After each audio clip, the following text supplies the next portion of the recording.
प्रश्न संग्रह 5.2 कर रहे थे हम लोग, और प्रश्न संग्रह 5.2 में हमने इसके पहले प्रश्न 3 तक कर लिया था। अभी प्रश्न 4 देखिए। इसके पहले मैं आपको डिस्कस कर दूं कि हमने पिछले लेक्चर में 3 सूत्र पढ़े हुए थे। एक विभाजन का सूत्र पढ़ा था, दूसरा मध्य बिंदु का सूत्र पढ़ा था, और तीसरा त्रिभुज के केंद्रक का सूत्र पढ़ा था।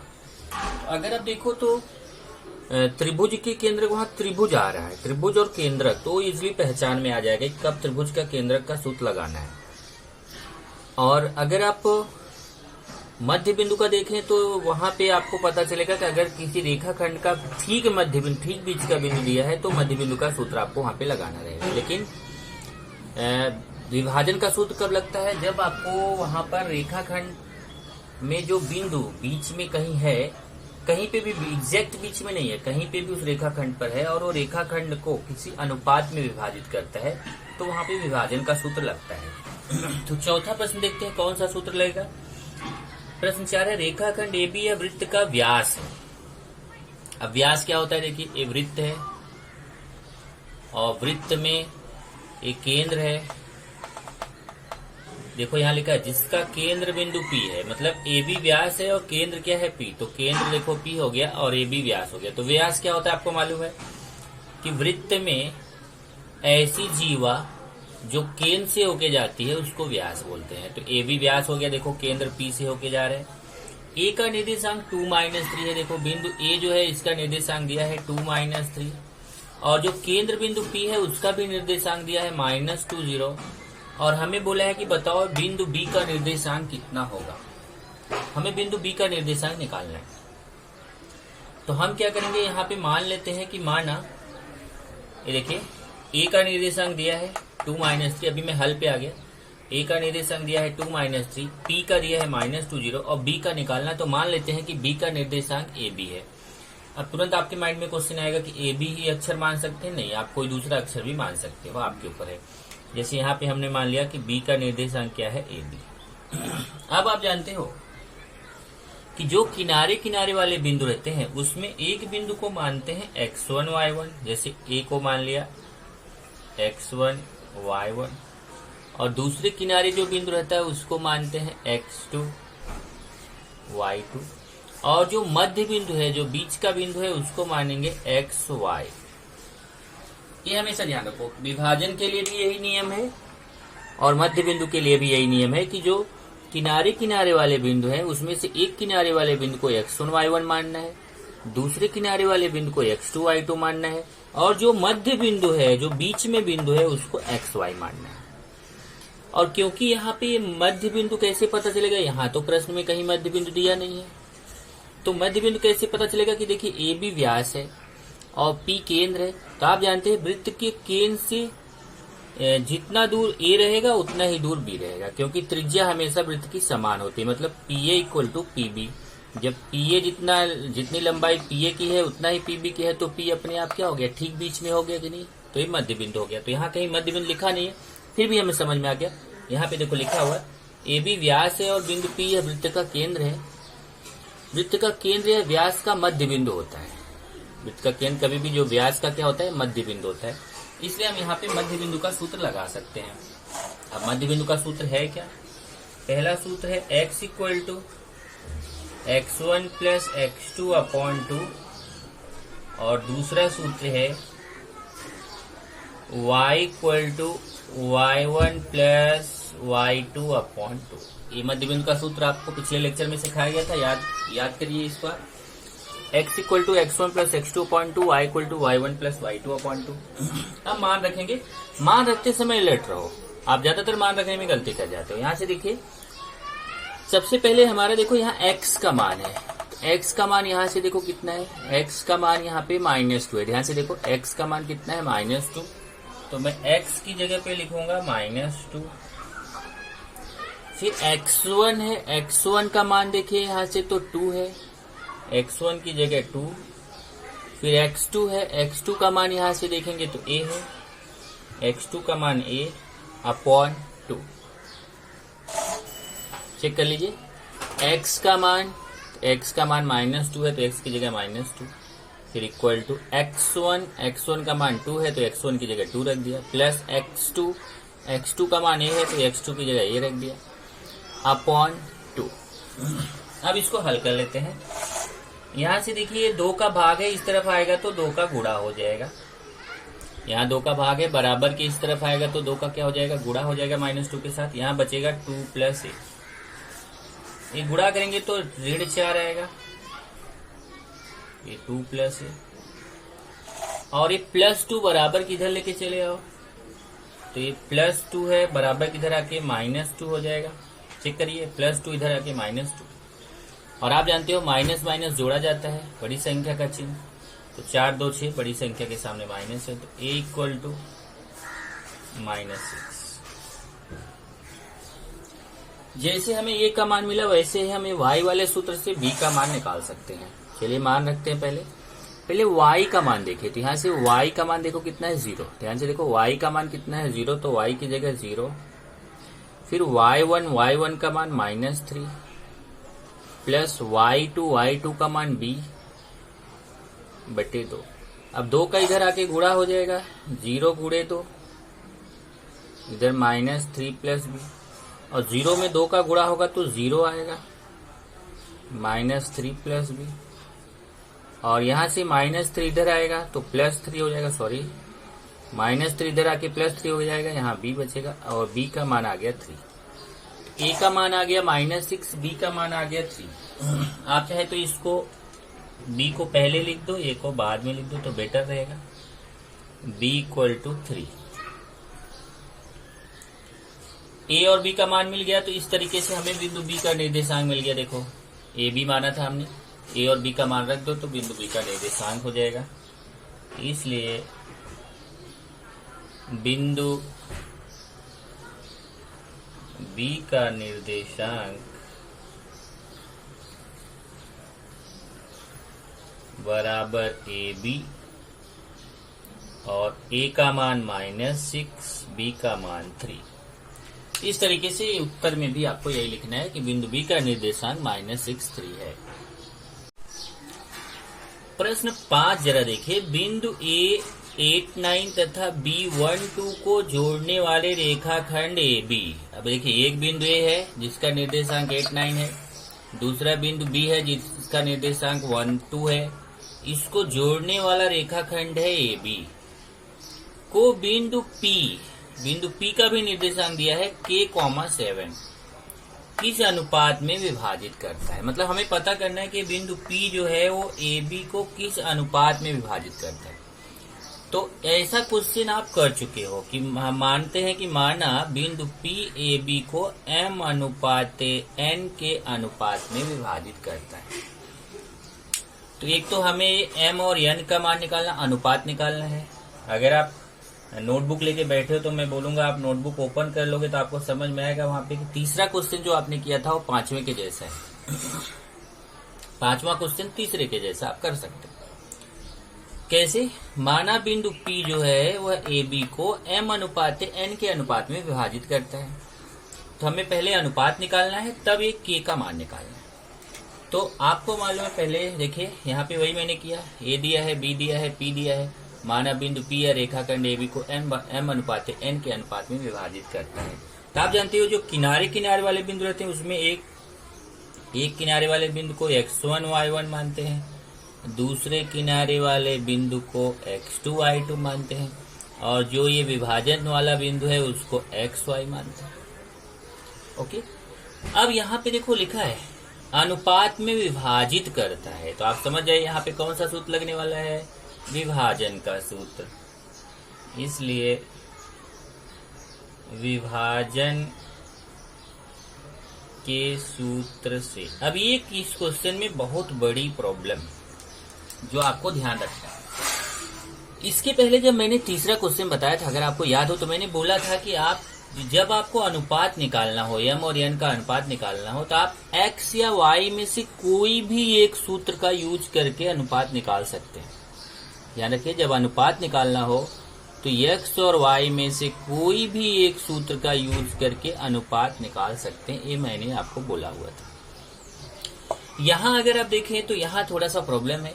अगर आप दोनों में से कोई भी एक सूत्र लगा के निकालने जाएंगे तो x वाले सूत्र से आप m अनुपाते n का मान नहीं निकाल पाएंगे, क्योंकि यहाँ पे x वाले मान का मालूम तो x वाले का मान पहले से ही मालूम नहीं है। देखो k का भी मान हमें निकालना ही है। उसमें कैसा था, उसमें ये दोनों x और y दोनों के मान मालूम थे। प्रश्न 3 में देखेंगे तो x वाला मान भी संख्या में दिया था, y वाला मान भी संख्या में दिया था। तो जब दोनों के मान संख्या में दिए थे तो मैंने बोला था चाहे x का लगाओ चाहे y का लगाओ, चाहे दोनों लगा के चेक करो, आंसर आपको उतना ही आने वाला है। तो इसलिए एक सूत्र लगाना था। यहाँ अगर आप देखेंगे तो यहाँ पे x वाला मान हमें मालूम नहीं है, इसलिए हम x वाले सूत्र का यूज करके m अनुपाते n का मान नहीं निकाल सकते हैं। हमें कौन सा सूत्र लगाना पड़ेगा, y वाला मान हमें मालूम है तो हम y वाले मान, जो मान हमें मालूम है उस सूत्र का प्रयोग करेंगे तो हम अनुपात का मान निकाल सकते हैं। तो हम पहले y वाला सूत्र लगाएंगे, y equal to my2 plus ny1 upon m plus n। अब चलिए मैं मान रखता हूं, देखो y का मान कितना है, 7 है, तो y की जगह देखो यहाँ y है और y का मान 7 है तो y की जगह 7 रखूंगा। फिर m का मान मालूम नहीं है तो m ऐसे ही गुणे y2 का मान 2 है, देख लो y2 का मान 2 है। फिर प्लस n का मान मालूम नहीं तो n को ऐसे ही लिखेंगे, गुणे y1 का मान यहाँ से देखिए 9 अपॉन m प्लस n। अब इसके आगे जैसे आपने तीसरा क्वेश्चन किया था वैसे करना है। ये m प्लस n इधर आके गुणा में आ जाएगा तो 7 का गुणा हो जाएगा m प्लस n से। चेक करो, m प्लस n इधर बटे में है, भाग में है, इधर आके गुणा हो जाएगा। इधर आएगा 2 का m से गुणा करेंगे 2m और 9 का n से गुणा करेंगे तो 9n। अब अंदर 7 का गुणा करो, 7 का m से गुणा करेंगे 7m, 7 का n से गुणा करेंगे तो 7n, 2 का m से गुणा करेंगे ये तो ऐसे ही लिखेंगे। फिर से चेक करो, 7 अंदर जाएगा तो m से भी गुणा करेगा, n से भी करेगा, 7 का m से गुणा 7m, 7 का n से गुणा 7n और इधर वाला वैसे लिख दिया। अब अगर आपको याद हो तो मैंने बताया था m वाले को एक तरफ, n वाले को एक तरफ। तो जैसे अभी ये हमारा 2m इधर आएगा तो माइनस 2m हो जाएगा और 7n उधर जाएगा तो माइनस है। अब एक क्वेश्चन कुछ लोगों के स्टूडेंट्स में आ रहा होगा कि तीसरे क्वेश्चन में आपने m वाले को इधर लिया था, n वाले को इस तरफ लिया था, आपकी बार उल्टा कर रहे हो, आपकी m को इधर ले रहे हो, n को इधर ले रहे हो, ऐसा क्यों? तो वहां पे ज्यादातर हम वही माइंड लगा लेते हैं कि ऐसा कौन सा मान इस तरफ से उस तरफ लेके जाए जिससे हमारा प्लस में मान आए। अगर प्लस में आएगा तो हमें अच्छा रहेगा। बाय द वे अगर आपके माइंड में ऐसा नहीं आ रहा है तो आप किसी को भी, चाहे आप m को इधर लो, चाहे m को उधर लो, चाहे n को इधर लो, चाहे n को उधर लो, उससे कोई फर्क नहीं है। बस एक तरफ m होना चाहिए, एक तरफ n होना चाहिए।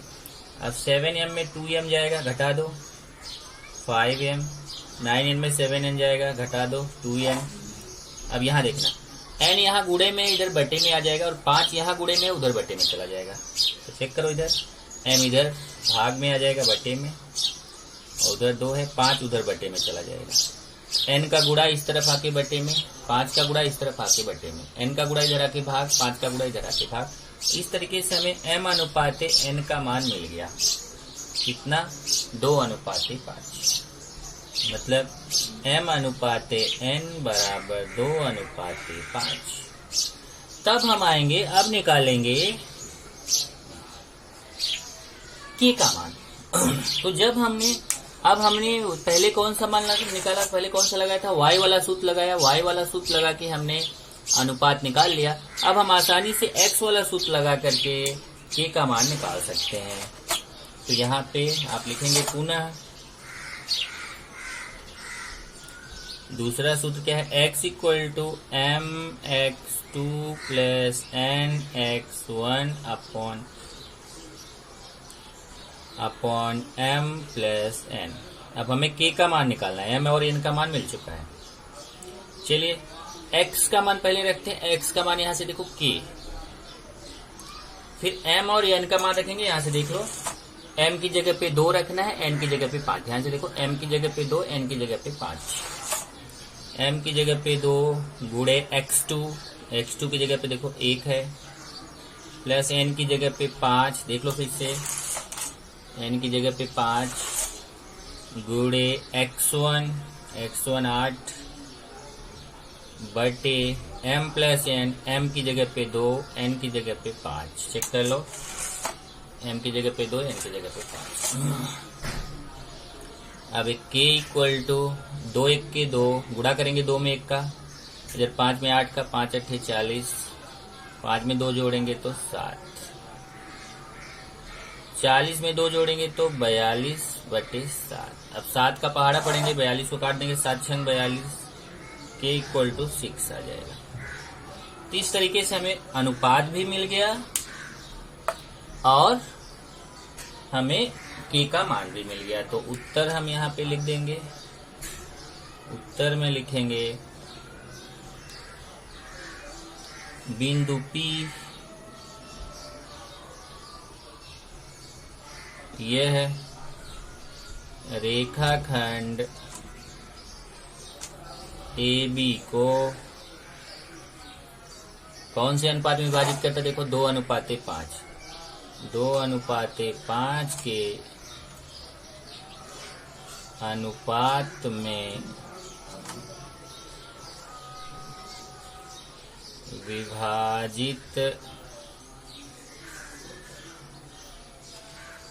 करता है, विभाजित करता है तथा k बराबर 6। k का मान कितना है? 6। इस तरीके से आपका ये आ गया पांचवा प्रश्न। प्रश्न 6 बहुत आसान क्वेश्चन। देखिए, एक बिंदु दिया है जिसका निर्देशांक 22 और 20 है, दूसरे बिंदु का निर्देशांक 0 16 है, को जोड़ने वाले रेखाखंड के मध्य बिंदु का निर्देशांक ज्ञात करो। यहाँ देखो, ये प्रश्न से ही समझ में आ गया कि यहाँ पे मध्य बिंदु का सूत्र लगेगा।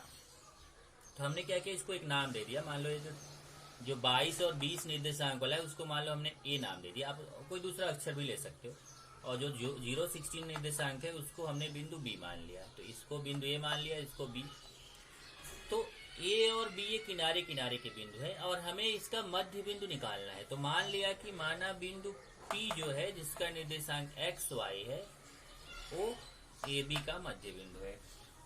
अब आप जानते हो कि यहाँ पे ये किनारे वाले को x1 y1 मानेंगे, इसको x2 y2 मानेंगे। अब यहाँ पे तो ऑलरेडी xy है तो आपको लिखने की जरूरत नहीं है।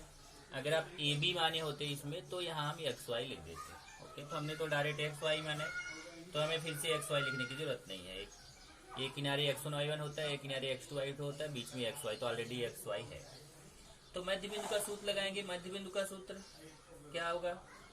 x equal to x1 plus x2 upon 2, y equal to y1 plus y2 upon 2। यही तो मध्य बिंदु का सूत्र है। बहुत आसान है, मान रखते हैं। देखो x1 का मान यहां से देखो 22 प्लस x2 का मान 0 बटे 2। अब 22 में 0 जोड़ेंगे तो 22 बटे 2। अब 22 में 2 का भाग दे दो, 22 में 0 जोड़ेंगे 22 बटे 2, 22 में 2 का भाग देंगे तो कितना आएगा? 11 है। देखो x का मान आ गया। ऐसे यहाँ y का निकाल लो। y1 का मान 20 है, y2 का मान यहाँ से देखो 16 है बटे 2। 20 में 16 जोड़ लो तो 20 में 16 जोड़ेंगे तो 36 आएगा, 36 बटे 2। 36 में 2 का भाग दे दीजिए तो y का मान आ जाएगा 18। इस तरीके से देखो हमें x और y का मान आ गया। तो बिंदु जो मध्य बिंदु P है उसका निर्देशांक हो गया xy। इसलिए बिंदु P का निर्देशांक हो गया xy। और x का मान कितना है? चलो यहाँ नीचे लिख देते हैं। x का मान कितना है? 11 और y का मान कितना है? 18। यही उत्तर हो गया। अभी तक आपने विभाजन का सूत्र सीख लिया और मध्य बिंदु का सूत्र सीख लिया। अब अगले सूत्र की तरफ देखते हैं। देखिए यहाँ नीचे त्रिभुज के शीर्ष बिंदु दिए गए हैं। देखो त्रिभुज में 3 शीर्ष बिंदु होते हैं, 1 2 3, तीनों शीर्ष बिंदु दिए गए हैं। प्रत्येक त्रिभुज के केंद्रक का निर्देशांक ज्ञात करो। त्रिभुज का केंद्रक निकालना है। तो यहाँ तो सीधे क्वेश्चन में समझ में आ रहा है कि त्रिभुज के केंद्रक का सूत्र यहाँ पर लगेगा। त्रिभुज के शीर्ष बिंदु दिए गए हैं यहाँ पे तीनों, और त्रिभुज का केंद्रक आपको क्या करना है? निकालना है।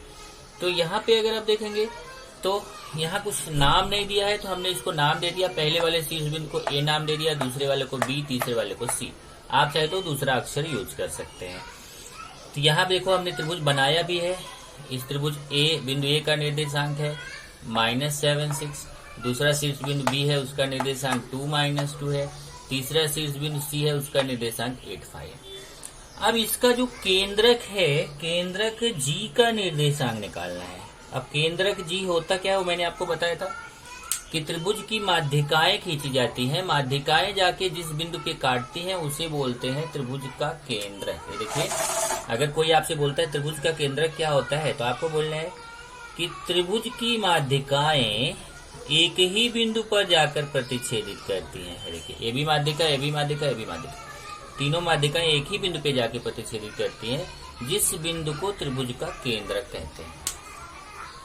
तो हमें यही जो जी है, त्रिभुज का केंद्रक जी से प्रदर्शित करते हैं केंद्रक को। वैसे आप किसी दूसरे अक्षर से भी वहां पे प्रदर्शित कर सकते हैं। तो ये जी का निर्देशांक हमें निकालना है। तो वहां पे जब सूत्र हमने केंद्रक का पढ़ाया था तो आपको बताया था कि ये जो त्रिभुज के तीनों बिंदु हैं उसमें से एक को x1 y1 मानो, दूसरे बिंदु को x2 y2 मानो, तीसरे बिंदु को x3 y3 मानो, और जो केंद्रक है ना, केंद्रक के निर्देशांक आप xy मानो। ये x1 y1 मानना है, इसको x2 y2 मानना है, इसको x3 y3 मानना है, और केंद्रक को xy मानना है।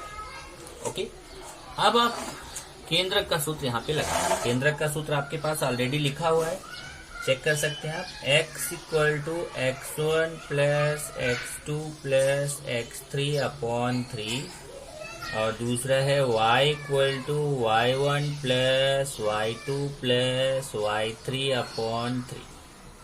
चलिए अप्लाई करते हैं, मान रखते हैं आप। x = पहले x1, x2 और x3 का मान देते हैं। यहाँ से देखिए, x1 का मान -7 है, x2 का 2 है, x3 का 8 है। तो यहाँ पे x1 का -7 प्लस x2 का 2 प्लस x3 का 8।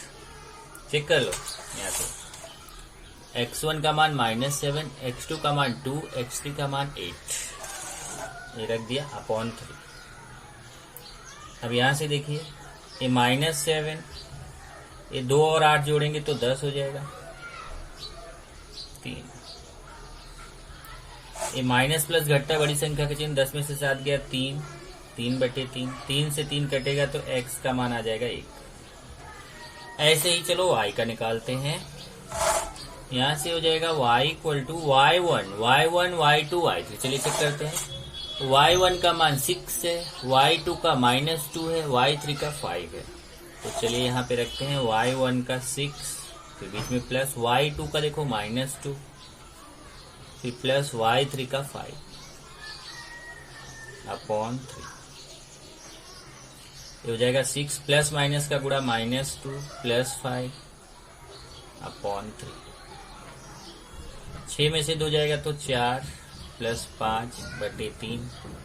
4 में 5 जोड़ लीजिए तो 9, 4 में 5 जोड़ेंगे तो 9/3, और 9 देखिए 4 में 5 जोड़ेंगे 9/3, 9 से 3 का भाग देंगे तो y = 3 × 9 3 आ जाएगा।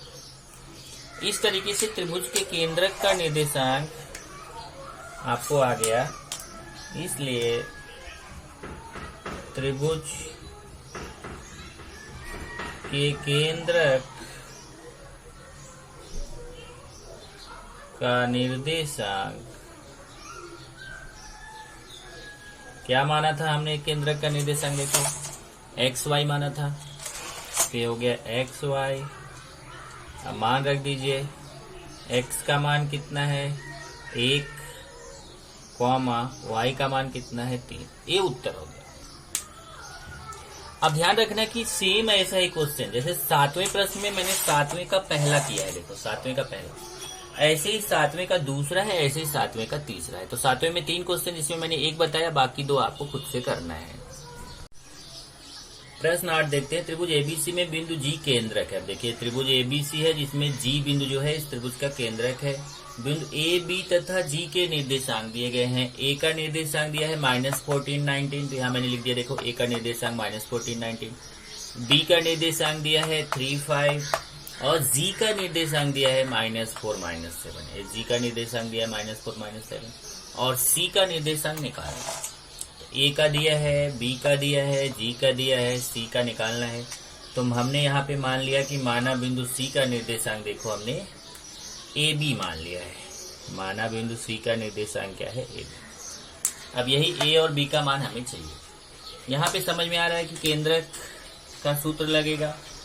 जी यह त्रिभुज एबीसी का केंद्रक है तो केंद्रक का सूत्र लगेगा। केंद्रक का सूत्र क्या है? देखो x = x1 + x2 + x3/3। ऐसे ही y = y1 + y2 + y3/3 मान रखेंगे।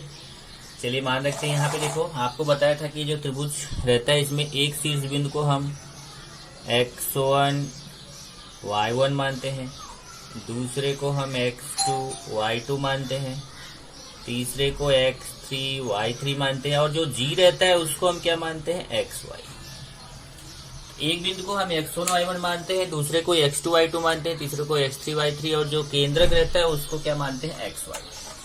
तब यहाँ पे हम केंद्रक का सूत्र लगाएंगे और मान रखेंगे। मान जरा ध्यान से रखिए। देखिए x का मान सबसे पहले देखेंगे तो -4 है, तो मैं यहाँ x की जगह पे रखूंगा -4।